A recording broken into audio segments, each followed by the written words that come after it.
some besties! I'm ready to get back in the studio and start crafting. I had an idea, and I'm interested in seeing if it'll work. I want to make a new dress pattern for my dolls. I want to make like a little body form type thing to help us cut out the pattern. I have tissue paper and masking tape. I cut a small notch at the top, and I'm going to wrap the doll's body with the tissue paper, making small cuts where needed. Then wrap it with masking tape. Since she has like this sculpted halter top on, or sports bra, this is probably not the best body to use for this project. So we're starting over with a Barbie fashionista. Let's just use little pieces of tape to get a good fit around the doll's body. This did take a minute, so hopefully it works. Now let's sketch out our dress design. I'm going to divide it down the center. Let's add another panel right here on the side. I take note of where I want the Velcro to end in the back and where the knee is. Carefully cut on the lines marked. I just cut it right up the center first, and then I go back and start doing all of the little stuff. I am cutting up the side. You know what? We should probably label these. Otherwise, we are gonna have all these pieces and not know where they go. Problem solved. Back to cutting. I think I need to divide those back panels into 2 pieces. So this is what we got.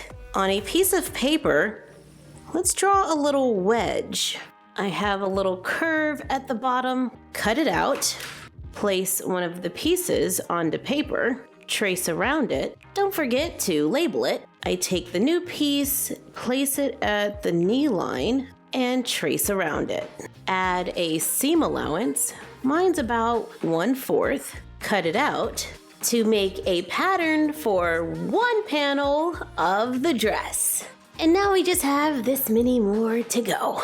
On the 2 center back panels, instead of just doing a 1/4 of an inch seam allowance all the way around, on the side where they will come together, where we'll need to add Velcro, I did a 1/2 inch seam allowance. This was incredibly time consuming. It took forever. We have 8 pieces. I'm going to use a cotton fabric to test this out.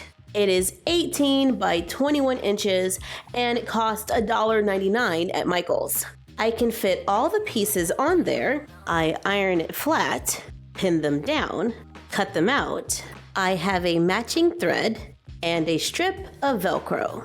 We have 4 panels for the front and 4 for the back. We're gonna start with the front. The front is divided into the right side and the left. Let's start with the right side of the dress.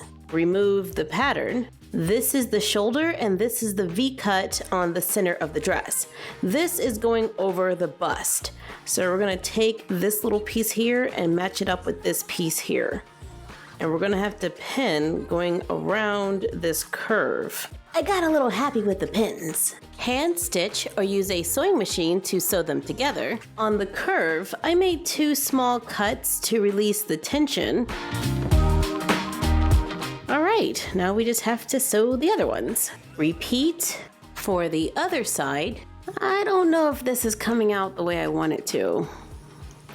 Let's just keep going. Let's take these 2 pieces, matching them up.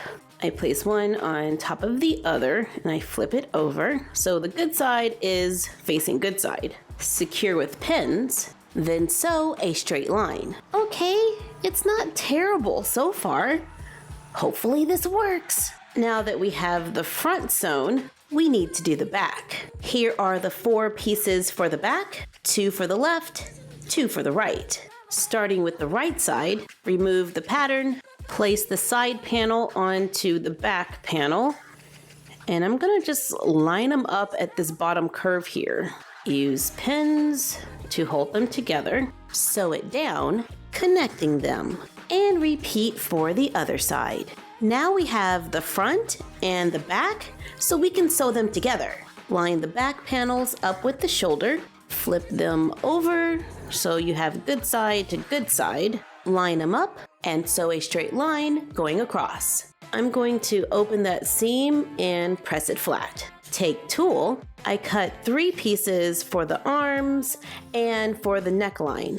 With the good side facing up, I place the tool over the arm and sew along the edge. Sew 1/4 of an inch from the edge, trim off the excess tool, then let's flip the tool over to the other side, and I ironed it flat. Repeat for the other side, then do the neckline.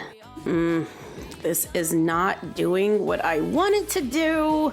If I had red tool, that probably would have been better. Would have blended in a little better. I mean, I have red tool, it's just glitter, and I didn't want the glitter. And one strap is thinner than the other.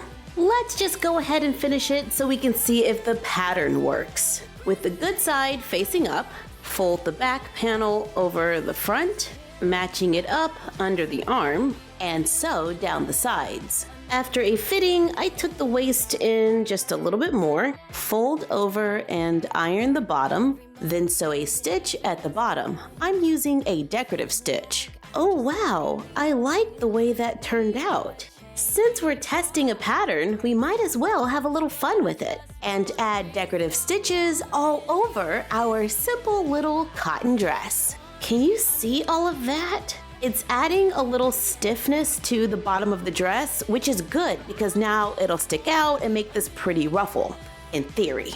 We might as well use this time to tack down that tool and add a few beads.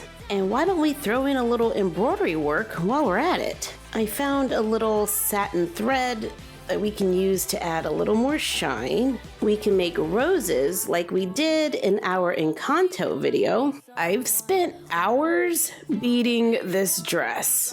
You see all this? We were just supposed to be testing out the pattern.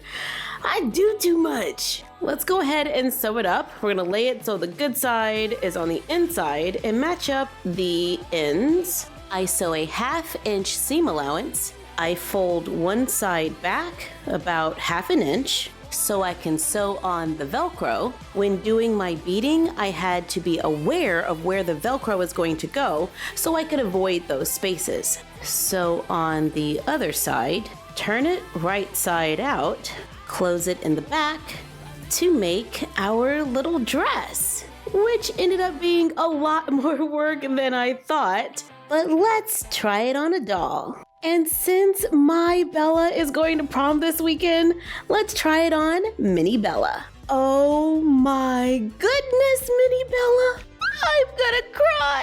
The dress fits great. It's a mermaid dress, it's contoured to the body. I probably could have added another good 1/2 inch to the bottom. It's neat in the back, well, for the most part. We just used an inexpensive cotton to make this dress because we were testing the pattern. However, adding all of the embroidery work and the beading turned it into a very special dress for a doll. Did I make Bella's real prom dress? No. We bought it online. But I was very happy to make Mini Bella one. I think this is one of the best dresses I have ever made. This is very similar to Bella's actual dress. All we need now is her jewelry, like a necklace and bracelet. And our Mini Bella is ready for prom.